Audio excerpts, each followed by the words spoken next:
all by itself without us pressing any buttons. All kinds of stories with hotels as old as this one.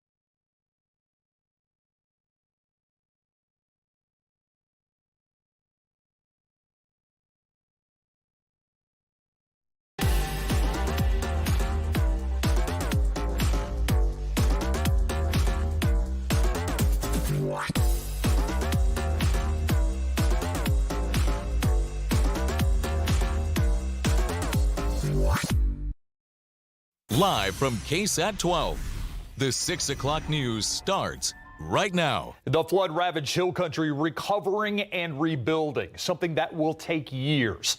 KSAT is committed to being there for the long haul, bringing you the stories from the Hill Country that matter. That's where we find our Myra Arthur, who joins us live from Hunt tonight, which is one of the towns hit hardest by those floodwaters on July 4th. Myra, the U.S. Secretary of Housing and Urban Development, touring that area today for a second time. What was his message? Steve, that message is that HUD is here for the long haul, however long this recovery takes. Secretary Scott Turner was here when President Donald Trump visited the Hill Country a week after those floodwaters rose. But he came back here today to the Hunt store. I'm standing in front of what is left of the Hunt store at this point. And you know by now, after our weeks of coverage, that this place was a fixture in this community before that flooding happened, and it really still is now. This is a place for resources, a place where there is food, there is water. There are just hugs to be had if that is what people need. That is a big reason why the secretary came here today. And he talked a lot about what HUD has already done in terms of helping out the people impacted by these floods. He talked about a pause on mortgage payments for homeowners who have those federal loans, those FHA loans. That pause is in effect for 90 days out from July 4th, but he said it very well could be extended.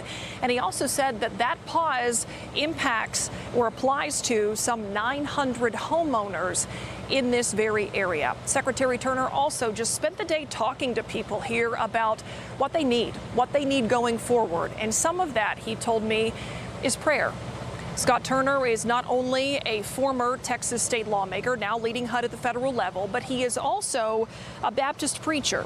Faith is a huge part of what we have seen this community lean on over the last several weeks. And as Secretary Turner toured the Hunt store today, he talked with me about how he believes that faith is a resource as well, and one that even he is leaning on. What was it like for you to see the aftermath of this firsthand? Well, the first word that comes to my mind is devastating. It's heartbreaking to actually see the devastation that took place here. You know, my assignment, my job is a Secretary of HUD, and I am that, and I'm grateful for that.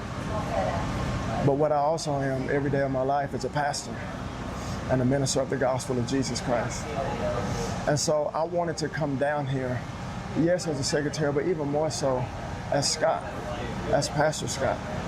And so since we've been here today, I've had the opportunity to pray with many people, individuals, groups, first responders, rescue responders, because I believe that our faith is what's going to hold us.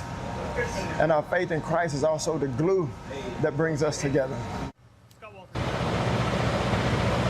I also asked the secretary about responding to an area like the Texas Hill Country, Hunt, Ingram. So many of these communities along the Guadalupe River, they are rural, small Texas towns. They are not bustling urban cities. I asked him if that's different. Does that make the response different from HUD? And he said even though urban is in the name, housing and urban development, as far as HUD goes, no. The response is the same. And like I said, they plan to be here for the long haul. And we know that this repair and recovery is going to take months, if not years, and the work is definitely already happening. But a lot of people are doing it still without any electricity. We heard from the Kerrville Utility Board on the latest about that. They say repairs in Kerr County could take up to 2 to 3 months. The board says the power station that is here in Hunt was in up to 8 feet of water after the flood, but it's now working with the Lower Colorado River Authority to try to come up with a temporary fix. Another unfortunate aspect of the response to a disaster like this is protecting people, flood victims, from crime. Kerr County leaders are trying to do just that. During a county commissioners court meeting earlier today, they voted in favor of adding another criminal investigator to the Kerr County Sheriff's Office. That was one of more than 24 items on a pretty lengthy agenda for today. The sheriff says the extra manpower is needed to handle a backlog in the caseload, as well as any new flood-related crimes that are already popping up. We've already seen a slight increase in some crime, and we actually got our first fraud case. We're going to be working with the Attorney General's office, but obviously I anticipate this to rise as time goes on. So during that meeting, Judge Rob Kelly also announced that although a burn ban has been lifted in Kerr County, people within the flood areas need to hold off on burning anything. He says officials will be handling burning of that kind of debris in a very systematic way. The number one priority now is people. That was Department of Homeland Security Secretary Kristi Noem at a press conference in Kerrville on July 5th, the day after all of this devastating flooding. We're still working to learn more about the response from local officials in the city of Kerrville and Kerr County about what they were doing, the actions that they took on that day of July 4th. But in the meantime, our KSAT Investigates team has received hundreds of emails and text messages from Kerrville city leaders showing just how caught off guard they were the morning that these waters rose. Here's a little bit of what we found. One of those text messages from a city staffer references Secretary Kristi Noem. The message was sent to City Manager Dalton Rice, and it read, quote, "Just saw you met Homeland Barbie. How is she?" End quote. And then Rice replied, quote, "Basically, Homeland Barbie." End quote.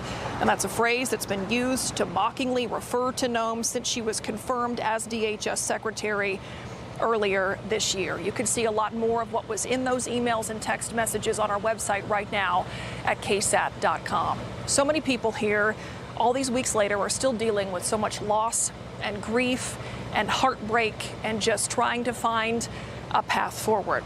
But hundreds of people are answering the call to help. And coming up a little bit later in the show, we're going to show you just one more way that neighbors were helping neighbors out here earlier today. So, Steve, we're live here in Hunt, right outside the Hunt store. But for now, we'll send things back to you in the studio. All right. Thank you, Myra. I did not realize housing and urban development played such a huge role in recovery. So very insightful interview with the HUD Secretary today. Thank you, Myra. Check out the roadways here in San Antonio on this Monday. Back to the work week. Back to the same old traffic. I-35 at New Braunfels Avenue, especially the southbound lanes of I-35, backing up as you head towards downtown. Not all that unusual. Two other news at 6. A woman has died after she was mauled by her own dog. San Antonio Animal Care Services says 32-year-old Simone Like bitten several times. It all started this past Thursday on Patricia Drive, not far from Northwest Military Highway. Witnesses told police there had been previous incidents with that same dog. One neighbor even called it a, quote, man-eater. However, ACS says it has no reports of previous attacks. Tonight, the dog remains in quarantine while that investigation continues. I'll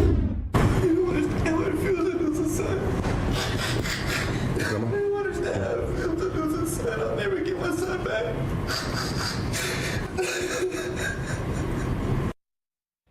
A father's tears, inconsolable in a courtroom today. His son, an 8-year-old little boy, shot and killed on Friday. His brother now charged with manslaughter in that case. It happened on Friday on Bob Billis Street near East South Cross on the southeast side. That's where San Antonio police say Daniel KSAT was shot in the neck. The 8-year-old later died at the hospital. Officers say his 13-year-old brother is the one who accidentally shot him. He was also in a courtroom today in handcuffs.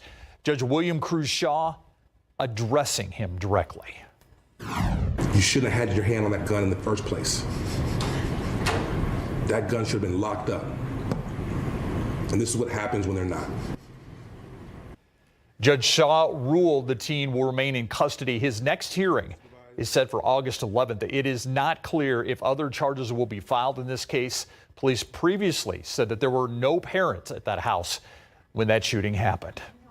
A 3-year-long fight for answers coming to an end. Uvalde County commissioners voted to release records from the Robb Elementary shooting. Attorneys say this could include 911 calls, ballistic reports, and emails and texts from county leaders. As KSAT Investigates' Daniela Ibarra shows us, not everyone supported today's decision. We've been waiting for this day for a long time. A delayed decision to share the truth and begin regaining trust.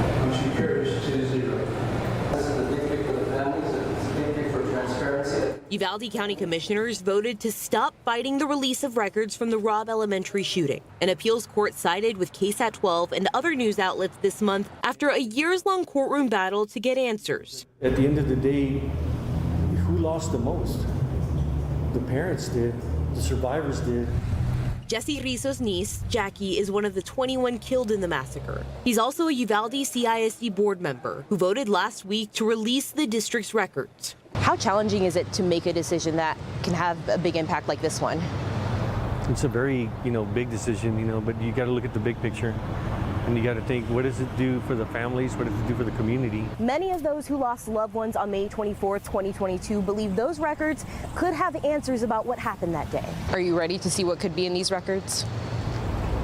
I'm preparing myself, mentally preparing myself. Not everyone wants the information out there. One commissioner voted against the release. Commissioner Mariano Vargas, who was Uvalde's acting police chief during the shooting, refused to vote. I'm Daniela from KSAT. Do you mind talking to us about why you abstained? No comment. And answer our questions. No comment.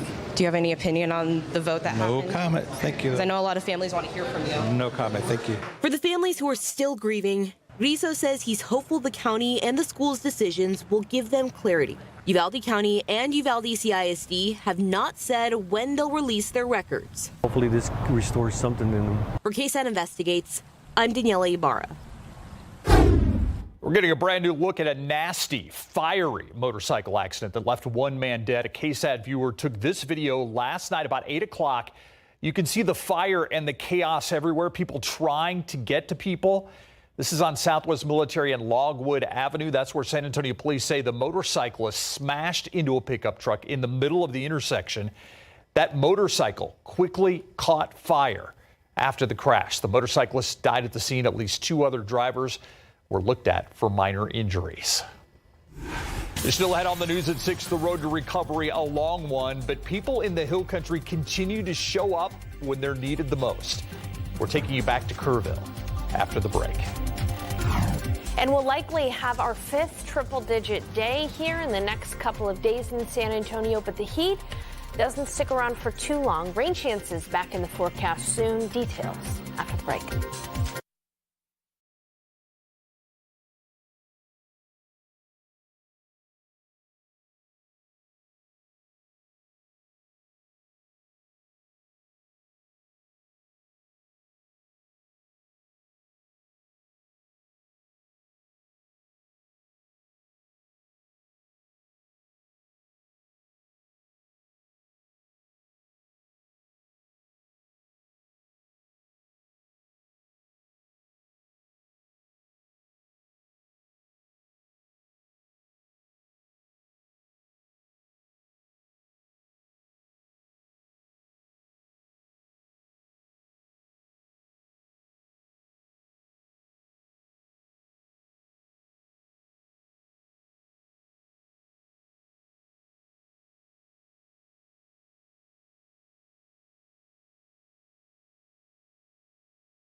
we cannot stay home and see our brothers and sisters suffering here in America and not to come.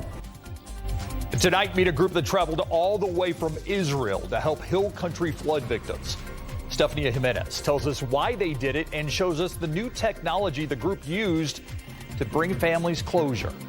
It's on the Night Beat tonight at 10.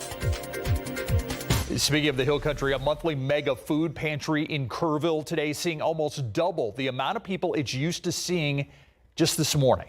The need now greater in Kerr County due to the devastating floods on July 4th. Erica Hernandez was there as the community showed up to help volunteers and stand together to help each other. Volunteers of all ages gathering to hand out bags and boxes full of supplies and food. And a morning prayer kicks it all off. Let us treat every person who comes in here not just in a way that we can help feed their body, but also their soul. The First United Methodist Church in Kerrville is used to helping those in need, but after the 4th of July flood that deeply impacted Kerr County, the church knew the need would be greater. That's what's holding us together is God's love for all of us, and for our community to for our community to get together and to help those that they need the help. On average, around 300 families are helped every month with this mega food pantry distribution, but it more than doubled is what was expected for this month. In fact, the first vehicles in line lined up at midnight. I got here at 6 o'clock, and normally I'm like the first and second one, and I was way down there. We are low income, and we need the extra help. It did come at a time that I really needed it. I feel really blessed. For one woman, a regular every month, telling us that the flooding affected her immensely. I was stuck in for 2 weeks. Oh, wow. So this is necessary more than ever. Yeah. Long-term help is also on the way as Mercy Chef nonprofit organization is in the process of setting up at the church to help provide meals at any time for those in need. So we're excited for them to be here. We're excited to get our community back to, it won't be what it was, but it'll be better. While the community continues to recover, the smiles and resilience is stronger than ever. We appreciate everything that they do. Erica Hernandez, KSAT 12 News. Shout out to all those volunteers who showed up to help too, including those Tybee football players. I love seeing it. Getting a little workout before their normal workouts there. That's the definition of Texas strong, right? Yeah, absolutely. Neighbors helping neighbors no matter where you live. 100%. We're neighbors. Steve. Now, transitioning to weather, we are going to be warming up in the next couple of days. The high today was 97, close to 100. But also average. That's about where we usually are this time of year. I do think that we're going to deal with temperatures a couple more degrees hotter than this in the coming days. It was 96 in Del Rio, 100 in Cotulla, 93 in Kerrville, 95 in New Braunfels, and 97 in Gonzales. So far, we have only had 4 100-degree days this year. 1 last week, and the other 3 all the way back in May. To put that in comparison, by this time last year, we had already had 12 100-degree days. By this time in 2023, 33. And by this time in 2022, we had 48 100-degree days by July 28th. So, yes, temperatures have been a little bit cooler because of all of the rain, but we are going to warm up quite a bit tomorrow. In the morning, partly cloudy and 74. Nice and comfortable in the early morning hours for us. By noon, it'll be 89. Hot with low humidity in the afternoon. 99 for the high tomorrow, so we'll be close to 100. We could easily, though, have our 5th triple-digit day tomorrow. It'll just depend on a degree or two. But here's the key. By tomorrow afternoon, right when the heat is at its hottest, we are going to be at our driest. Dew points will only be in the 50s, which is low humidity. We oftentimes do not see low humidity in the summertime. Usually we have the Gulf bringing in some moisture here, but low humidity tomorrow and on Wednesday. So what you see is what you get, a dry heat for the afternoon. All because of this heat high that's going to be moving over. You know where they haven't had a dry heat? In Florida, in areas across the Central Plains. They're dealing with that corn sweat. What do I mean by that? It's corn out in, of course, Iowa, Nebraska. they deal with that corn releasing some moisture into the air, increasing the humidity. It's called corn sweat. If you don't believe me, look it up. You can see that the peak heat index in those areas is going to be somewhere along 110, 115 degrees tomorrow and on Wednesday. And in Florida, because of the Gulf moisture there too, feeling like 114 in Tampa and 110 on Wednesday. Notice though in San Antonio, even though temperatures could be near 100, we may even feel a little bit quote unquote cooler than 100 by a degree or two because we're not necessarily going to be dealing with that humidity. But we are going to be humid by Friday and Saturday. When temperatures get below 100, the humidity will rise. So heat index 102 on Friday and 100 on Saturday. So with dry heat and temperatures at 100 and then temperatures not at 100, but because of the humidity, it'll feel like that anyway. It's just going to be hot the next couple of days. We are, however, going to see some tropical moisture work its way back in by Thursday and Friday. That's going to couple with a front that's going to be moving across Texas in the coming days. And so by Saturday, Sunday, that front will fire off a few storms and will likely have a couple of downpours, dodging daily downpours Friday, Saturday, and Sunday as a result of that tropical moisture in that front. We're not necessarily very concerned about widespread flooding issues, but any storms that develop could produce some localized street flooding and perhaps even some quarter-sized hail. So there's a lot to work out in the forecast by Friday through Sunday. We will keep you posted. Make sure to tune in every day for updates to the forecast. Steve. All right. Thank you, Sarah. You know, it is a cowboy camp tradition. You sit down and have a talk with Jerry Jones. Yeah, it's one of the coolest parts of camp. And even more cool than that is when we're talking as we're sitting with the microphones and all that stuff. And he's telling you stories behind the scenes of his days with the Cowboys. Yeah. It's really a cool interaction with Jerry Jones. Coming up, we got part of our one-on-one with Jerry, and he is talking about the stalemate with star defender Micah Parsons. And Nick Chubb, Texans running back, is talking about the transition from Cleveland to Houston coming up.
the enforcer that he is. He loves football. He's got that throwback type mentality. Just really, really excited for him. And anytime you get a chance to, get a guy done, which there's a number of guys that we're working to get done, you're excited for him. Shawty's talking about Jake Ferguson and his contract extension in big board sports.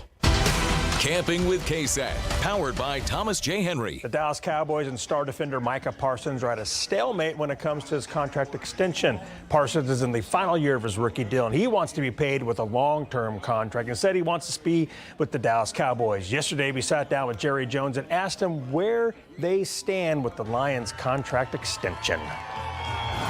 Well, we don't have much to share here. I would say to our fans, having a holdout with players that are under contract is becoming very commonplace.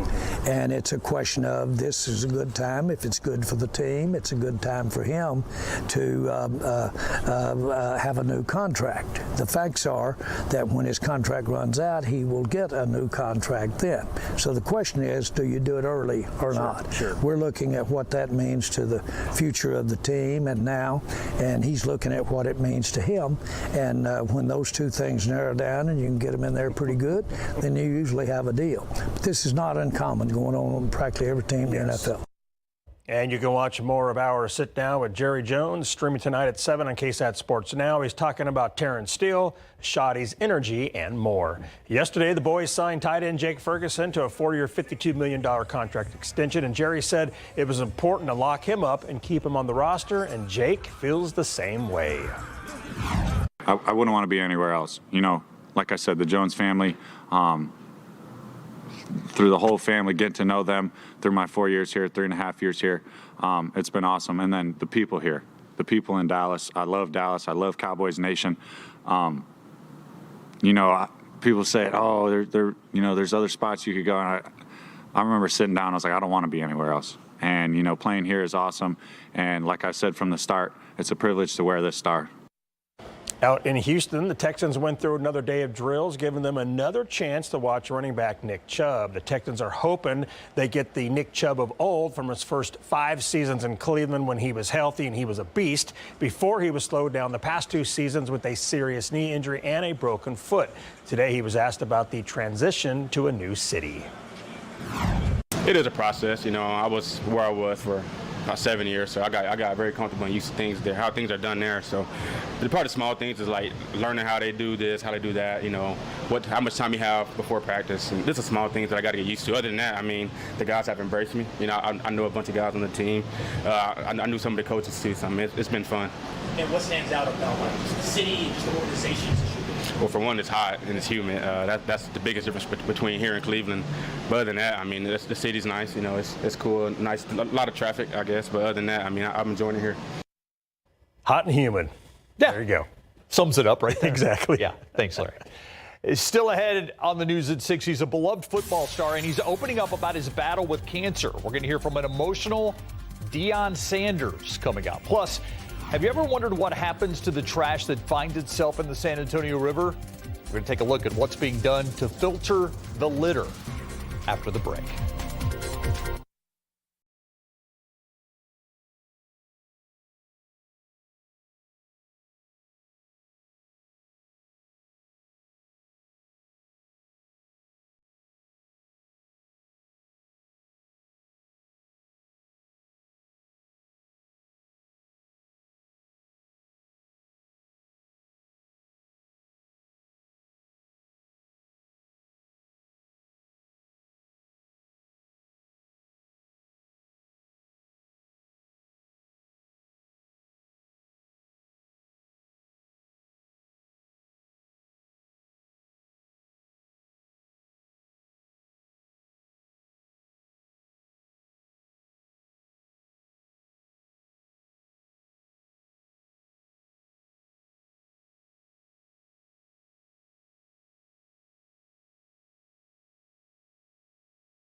Pollution is always bad, but unfortunately it still happens. But did you know the San Antonio River Authority has a system in place to keep it under control? Myra Arthur breaks it down in this episode of KSAT Explains.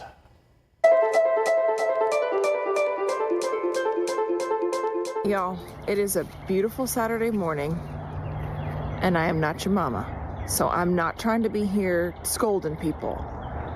But we can do better. You need to see this. Look at this. Look at all of this trash. I took the kids out to just get some fresh air, walk around. Come on, everybody. How does this happen? Where does all of this trash come from? Turns out the answer is anywhere. And ultimately, it all ends up in the San Antonio River. Every time it rains, I see so much trash in the river. My name is Jane Bacchus. I'm picking up trash. We met Jane at a volunteer river cleanup event on the south side. How often do you do this? Probably 5 or 6 times a year. What kind of things do you find when you're picking up trash? What do we not find? Today we got a baby seat, a car seat. A car seat? Yes, a car seat. There are 4 couch cushions down there that are too heavy to pull out. Tons of styrofoam, tons of plastic bags and bottles that people just throw away, not realizing no matter where they throw it, gravity and wind will take it into the river. And that's what's amazing to me. You could throw something out on the northwest side of town. Correct. And it could wind up here. 100%. I showed Jane my own frustrating discovery. Oh, yes.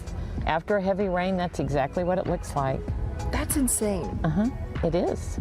It is. Plastic gloves, plastic bags, and styrofoam. Gravity and water can push every piece of trash that finds its way into a storm drain into the San Antonio River. Think about when it rains in South Texas. It seems like it's all or nothing for us, either bone dry outside or total deluge. Our area is prone to flash flooding. So normally we're seeing about 10 to 15 CFS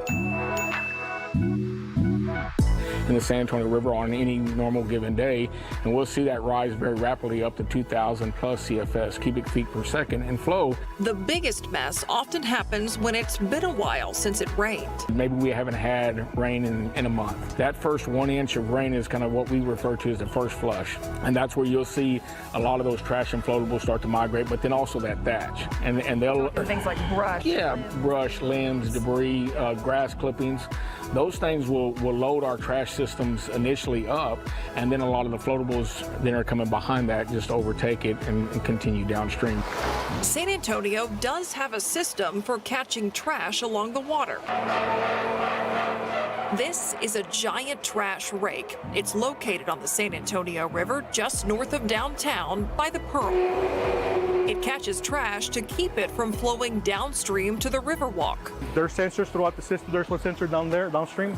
The water elevates, it activates the sensor, it turns on the trash rake automatically, and it picks up all the debris and it puts it on top of the platform. The rake is also on a timer, so it runs multiple times a day, every day.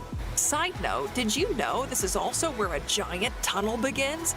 It funnels excess water underground to protect downtown from flooding. The tunnel itself is 25 feet in radius. It goes down 150 feet, and then it travels 3 miles underground. And this protects the whole downtown area from flooding. And then it exits at Lone Star Boulevard. Pretty cool, huh? After a heavy rain, this entire area will fill up with trash, and the system's effective. We saw it catch something as small as this applesauce cup, but it's not a license to litter. The rake doesn't catch everything. Plus, it only has a chance to catch trash that started upstream and didn't get stuck somewhere else before making it this far south. You know the trash looks nasty, but how does it affect water quality? Things like bacteria or nutrients. When I say nutrients, things like fertilizer, that could then lead to water quality concerns for plants along the river or animals in the river. Is that something you all have seen examples of? We see examples, unfortunately, of decreased water quality after every storm event. We're in a very urban river system, so obviously the Riverwalk right through the heart of downtown, the river just south of downtown where we are now. There's a lot of impervious surfaces, so streets and sidewalks and roofs where water can't soak in. Water just runs off, and so anything that's on top of those surfaces comes straight into the river. The San Antonio River Authority tests water quality at 70 to 80 sites every other month. There are 8 places from which they test samples every week for bacteria. Those are in spots where people might kayak or canoe. Just as a reminder, none of our drinking water comes from the San Antonio River. Litter in the river creates another mess that's often harder to clean up. A PR problem. One of the biggest impacts of trash on the water is the perception. The perception that people see with trash is that must be a bad water body, that must be unhealthy, that must be dangerous, and it's just not true. There's extremely healthy fish populations. We're doing the first of its kind mussel reintroduction in the state of Texas. We have great water quality. All of that is because of this healthy ecosystem. But it's up to all of us to do our part to keep it that way. Just know that we are all connected in some way, and primarily through our watershed. So if your cup ends up on the ground versus a trash can and it rains, well, that cup is going to make it to a storm drain, which is going to make it to the river. Why come out those 5 or 6 times a year? Because there's no end to the trash. There's no shortage of things to do.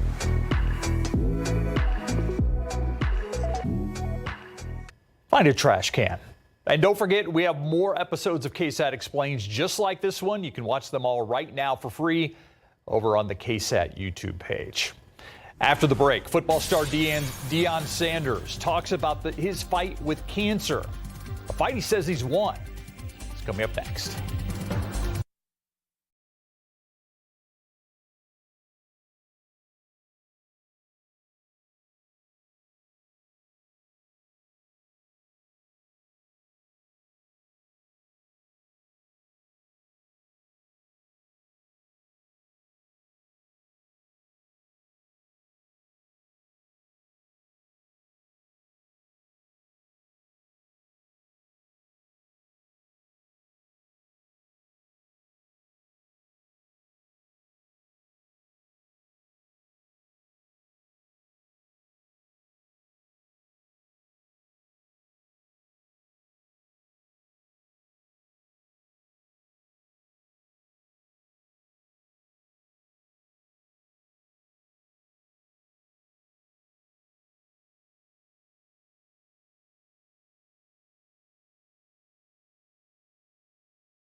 Former professional football and baseball player Deion Sanders opening up about his fight with cancer.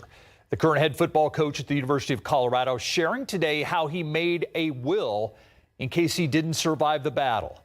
ABC's Melissa Adon shares his story and a remarkable update to his diagnosis. Last night was tough. Yesterday was tough.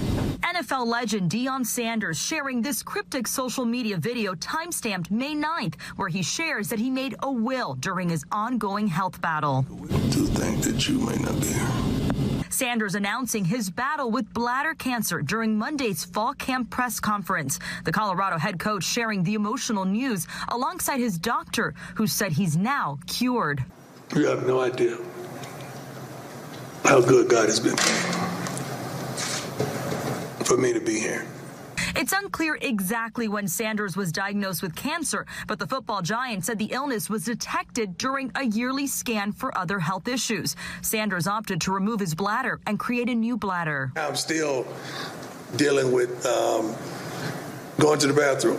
Like, it's a whole life change. Like, I can't, and I'm going to be transparent, I can't pee like I used to pee. It's totally different. Sanders was very open about the condition, sharing that he dropped 25 pounds during the process. I know there's a lot of people out there going through what I'm going through and dealing with what I'm dealing with, and let's stop being ashamed of it. Sanders thanking his doctors for their care and encouraging others to get screened. I am pleased to report that the results from the surgery are that he is cured from the cancer. Everybody, get checked out. Because if it wasn't for me getting tested for something else, they wouldn't have stumbled up on this. Sanders says he still plans to coach his team this fall and is stressing the importance of getting cancer screenings that can be life-saving if they detect issues early on. Melissa Adon, ABC News, Los Angeles. Get checked out. Good advice from Deion there. All right, let's look outside right now with live cam. You see there's some clouds out there, but not the rain that we saw over the weekend. Sarah Spivey has your forecast, including a dry heat. We'll talk about it coming up.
All right, I have family in the Phoenix area, and they always tell me it's hot here, but it's a dry heat.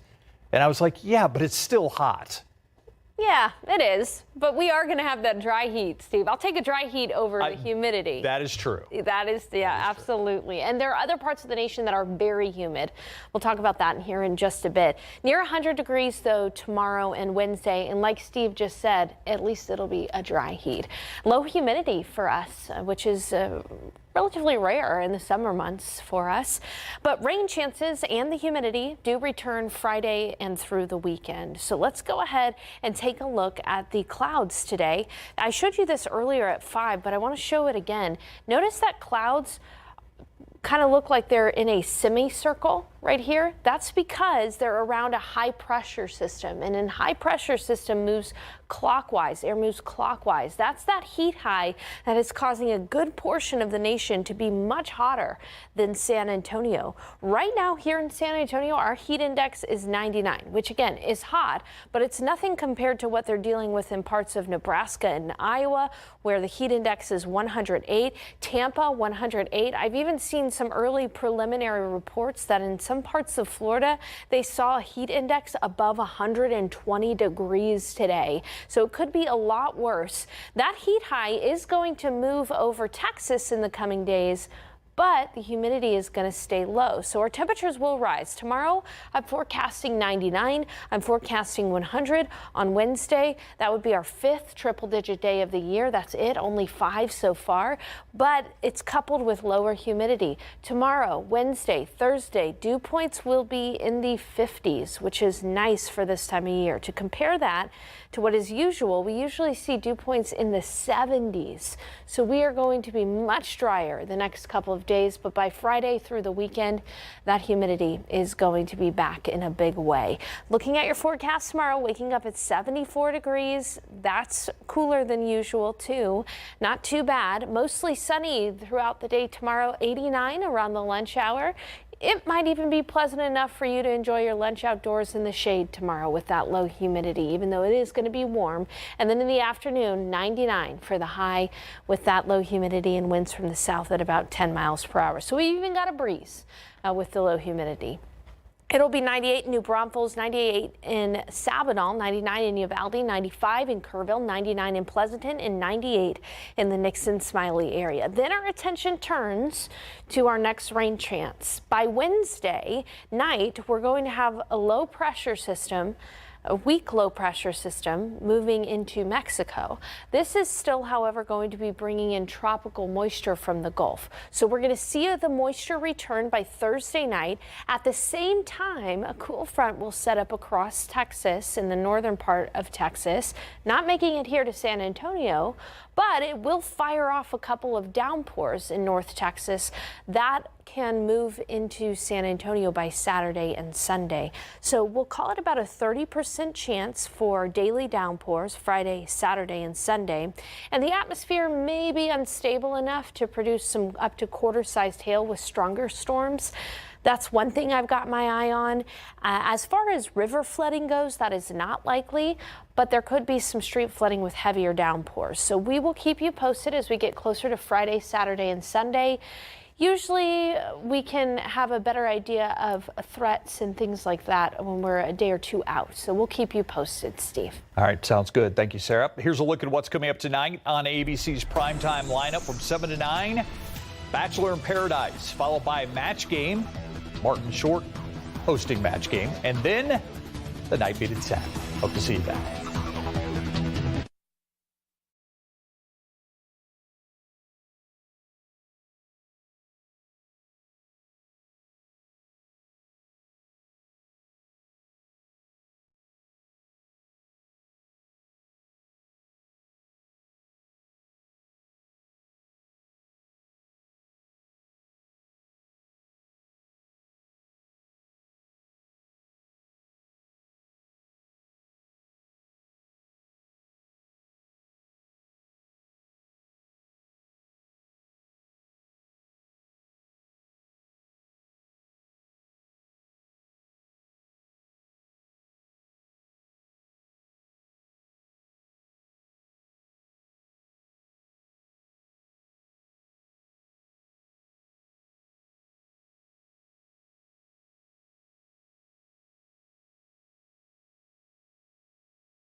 KSAT Sports Now streams your way at 7 o'clock tonight. Larry Ramirez back from Cowboys camp. I want to ask you some camp questions. Sure, let's do it.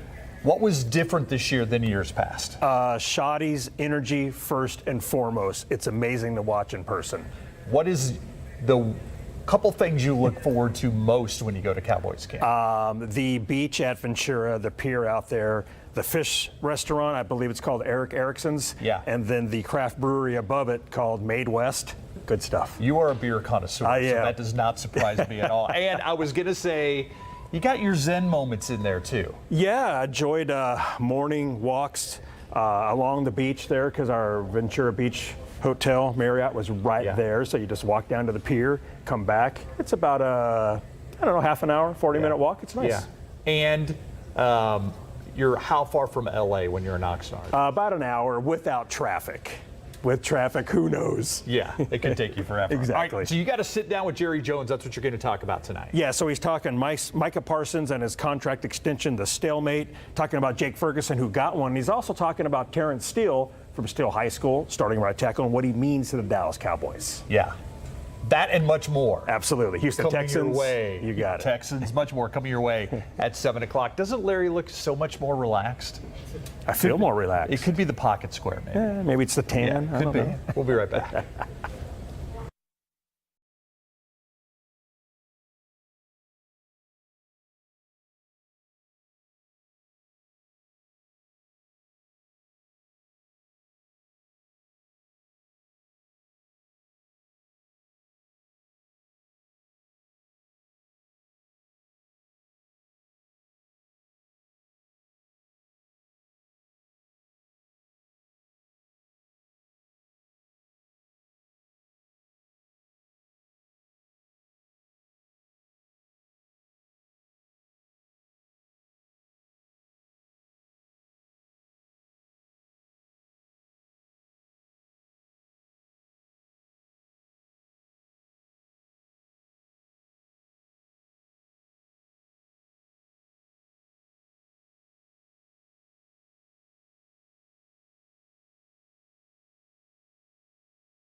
Do you have a favorite restaurant or a favorite hairstylist? SA Picks is back, and we want to know who you think are the top businesses in the city.